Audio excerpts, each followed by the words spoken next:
or the Institute of Design. Almost all of them can effectively talk to each other, engage with each other, work with each other, benefit from each other. Collectively, these 5 institutes have 45 campuses across the country, 45 campuses.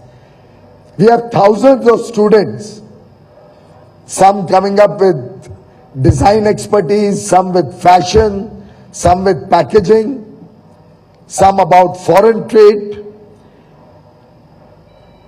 many about footwear design and development. But do we realize that almost all of you have an element of design, have an element of digital technologies in the new age world where almost everything is being done using latest technologies? All of you are coming up with innovative ideas, innovative skill sets, innovative designs, innovative ways of working, ways of marketing.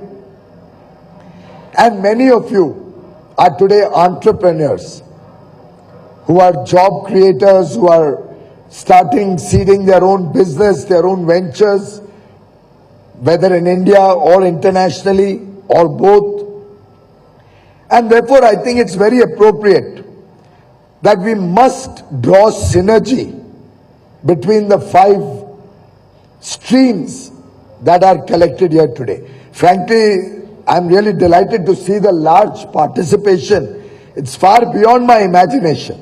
When I first thought of it, I was very worried whether we'll be able to get alumni to come, whether we'll be able to get the synergy between all 5 organizations. But the enthusiasm of this team before us and your enthusiasm has truly encouraged me to announce to our young friend who asked the question that we will now institutionalize it. We'll have it across the length and breadth of the country. We'll have similar engagements to connect all of you together. And what better way to start than with the illustrious presence of the Honorable Finance Minister, under whose guidance the Commerce and Industry Ministry actually took wings after 2014. Friends, we are all working towards a new India, and digitization is going to be a catalyst towards the new India that we are all aspiring to see. Innovation and entrepreneurship rests on the strength of digitization.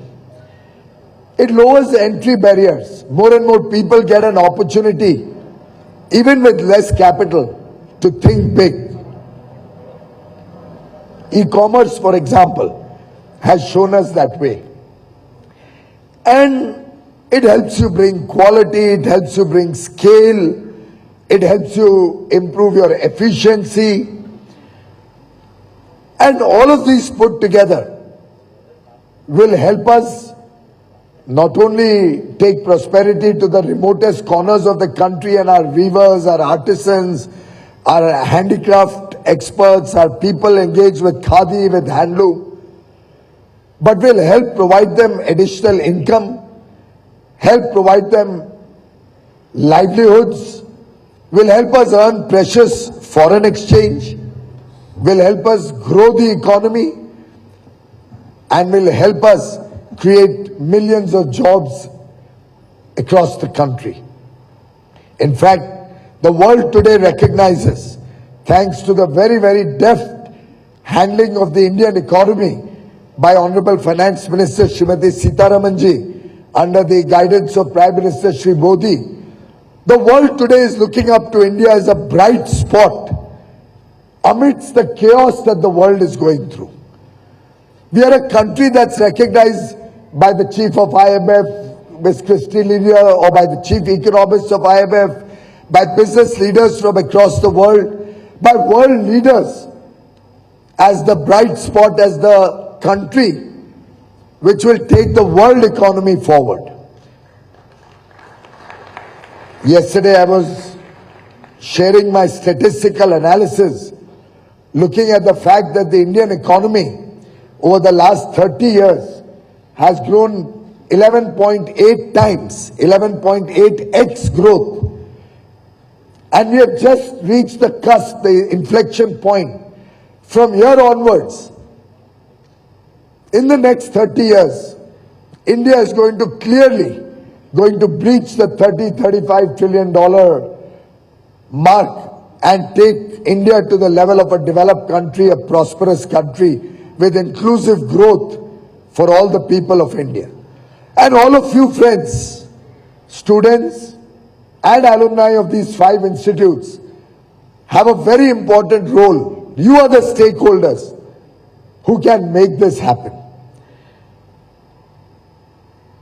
You saw during the COVID crisis how different elements from amongst us were able to come up with innovative solutions to tackle the COVID crisis.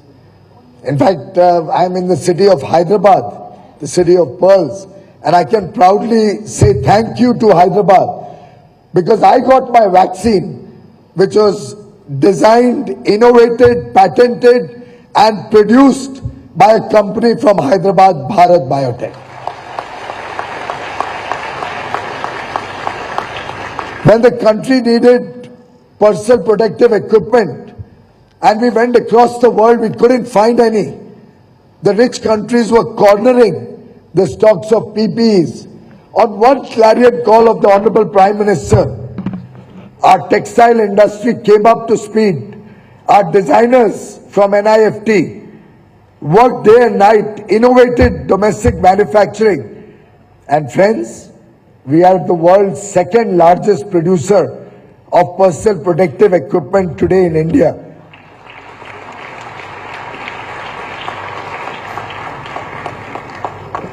It saved, I don't know how many lakhs of lives. The fact that we had adequate stocks, we are not only able to meet the needs of India, we are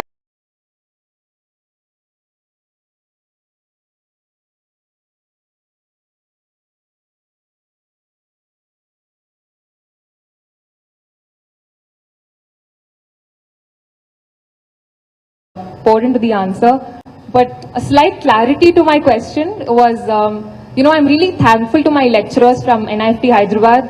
They've given me a lot of knowledge and understanding regarding our handloom industry, our textile industry, and I'm really grateful for the 4 years I spent on learning what I learned.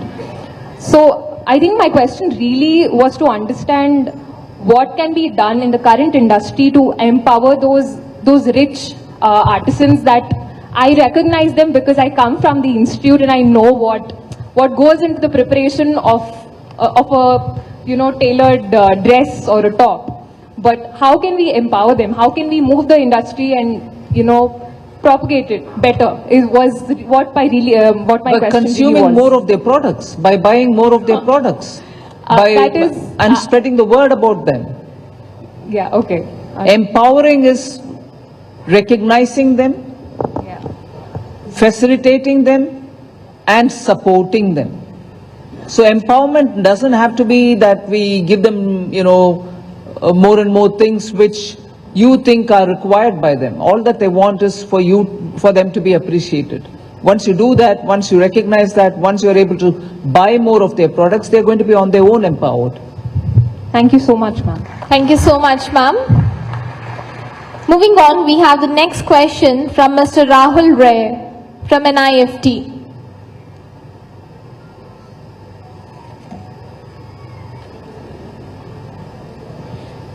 Good afternoon, everyone. My question is addressed to Shri Piyush Goyal ji. Sir, since NIFT is expanding itself into technologies in textiles and materials, Yeah, like this. since NIFT is Maybe the professors need to have a public speaking course also in the various institutes. The mic is connected to some system. Hold it like this. right, right, sir. Okay, so I was just asking you regarding NIFT expanding itself into various technologies of textiles and materials. I was wondering if we could also set up a lab in NIFT with regard to technical textiles, so that such labs would also promote a lot of industries like us who can also make in India and export subsequently. Thank you, sir. I think that's very simple to answer, thanks to the Honorable Finance Minister, because she has approved nearly 1400 crore rupees under a technical textile mission, in which we are doing a lot of activities for research. We are doing a lot of collaboration with industry, academia, and innovators working on newer and newer products in the technical textile field. The Honorable Finance Minister was gracious enough to give a very large budget for these projects. And I assure you, I don't know which NIDs we are talking of here, but I assure you we'll be very, very delighted to encourage all our NIDs. In fact, all the various institutes that are present here should consider what kind of equipment, and most modern equipment. Don't even take anything which is one step below the most modern, and drop your budgets for that. We'll make sure that we'll be able to support that and help you all have labs in your respective institutes. Thank you, sir. So the challenge I was facing was most of these leading mills and Pour into the answer. manufacturers right now, they are mostly export oriented. For our retail customers, for example, our climate is very different from what our mills are supplying as of now. They are mostly US and UK oriented. For example, Indian climate, we could have technical fabrics which could be developed with NIFT, NID, anyone. So that was my actual concern, sir. So come up with a proposal for developing textiles which are suitable for the Indian context or for the Indian retail market, Sir. and present that proposal to this entity and the National Technical Textile Mission. And we have a committee which examines all proposals, and I'm sure they'll be happy to look at that too. Thanks a lot, sir. Please come up quickly with a proposal. We are looking for more proposals, whoever else is interested. By the way, about 2/3 of the world market today is technical textiles, synthetics, man-made fiber, geotextiles. The world is moving more and more rapidly and growing in the technical textile field, also because there's a limitation to the amount of cotton that is available in the world. So I would urge all of you who are interested in that, in the new area of operation, to look at expanding your vision and your ideas on technical textiles quickly, so that we can get a larger share of the market.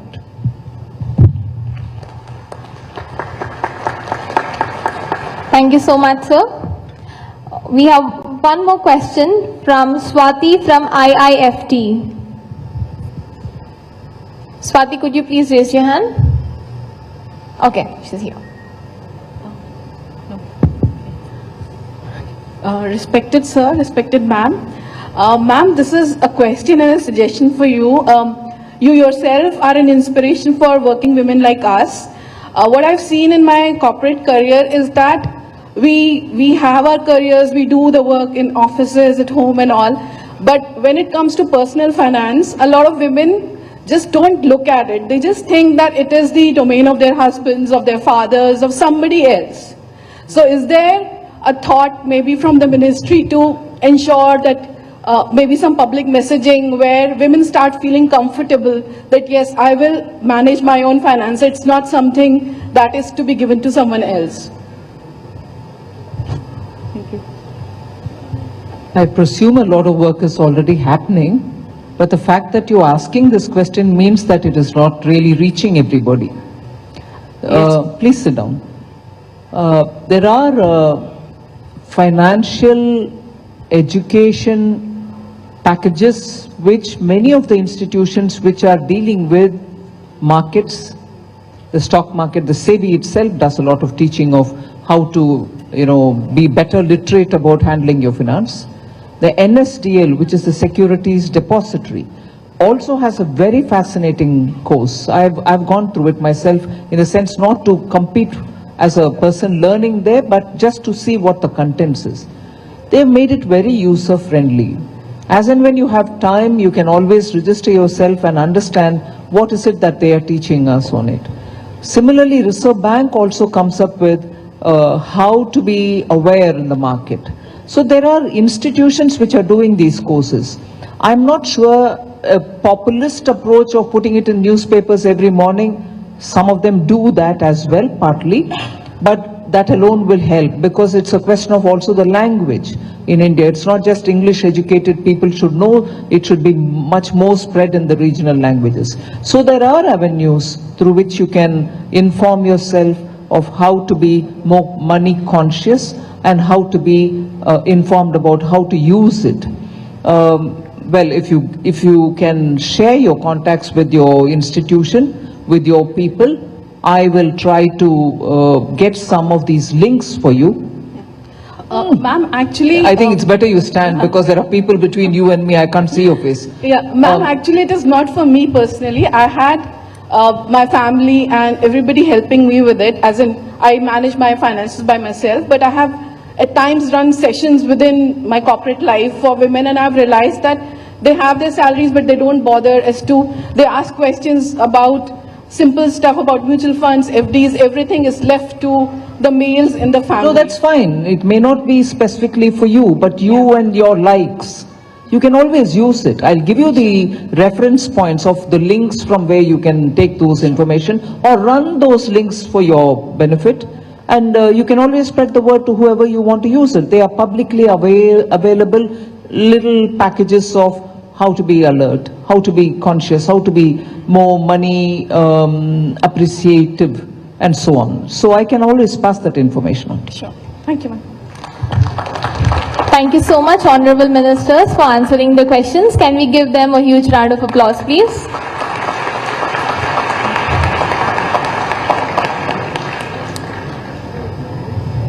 So next up, I request our Honorable Minister of Commerce and Industry, Shri Piyush Goyal ji, to bring. Can we welcome sir with a huge round of applause, please?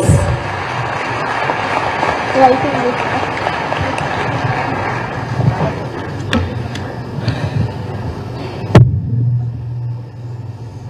Honorable Finance Minister, Srimati Nirmala Sitharaman ji, as was just mentioned, a role model for all women of substance in this country, and I see so many young girls here who I'm sure look up to Nirmala ji for inspiration in the good work that she has done and the good work that I'm sure each one of you will do to make India a developed nation, to make India a prosperous nation. Shri Arun Kumar Sinha, the Managing Director of FDDI, Shri Vijay Kumar Mantri, Director NIFT Hyderabad, Professor Shekhar Mukherjee, NID, Mrs. Satinder Bhatia, Dean of IIFT, Mr. Vagish Dikshit, Chairman IIP, my colleagues from the Ministry of Commerce and Industry, Mr. Rajiv Thakur, Additional Secretary, Mr. Shrikar Reddy, Joint Secretary, Ms. Jyoti Yadav, all the various faculty members who have taken time to join us from the 5 prestigious institutions today, all the alumni who have probably for the first time collectively joined a program along with the students of 5 prestigious institutes from various parts of South India. A very, very good morning and warm welcome to all of you. I remember when I first thought of this concept, it drew inspiration from Prime Minister Modi's consistent guidance to us that the country thinks in silos. Somehow we are not collectively working towards the ultimate objective and goals that we have all set before the nation. And we all have heard that common, very old saying, 1 + 1 is not equal to 2, it's 1 + 1 becomes 11. Because together we can do wonders. And look at the interlinkages between these 5 institutes, whether it's the NIFT, whether it's FDDI, whether it's IIFT, whether it's the Indian Institute of Packaging or the Institute of Design. Almost all of them can effectively talk to each other, engage with each other, work with each other, benefit from each other. Collectively, these 5 institutes have 45 campuses across the country, 45 campuses. We have thousands of students, some coming up with design expertise, some with fashion, some with packaging, some about foreign trade, many about footwear design and development. But do we realize that almost all of you have an element of design, have an element of digital technologies in the new age world where almost everything is being done using latest technologies. All of you are coming up with innovative ideas, innovative skill sets, innovative designs, innovative ways of working, ways of marketing. And many of you are today entrepreneurs who are job creators, who are starting, seeding their own business, their own ventures, whether in India or internationally or both. And therefore, I think it's very appropriate that we must draw synergy between the 5 streams that are collected here today. Frankly, I'm really delighted to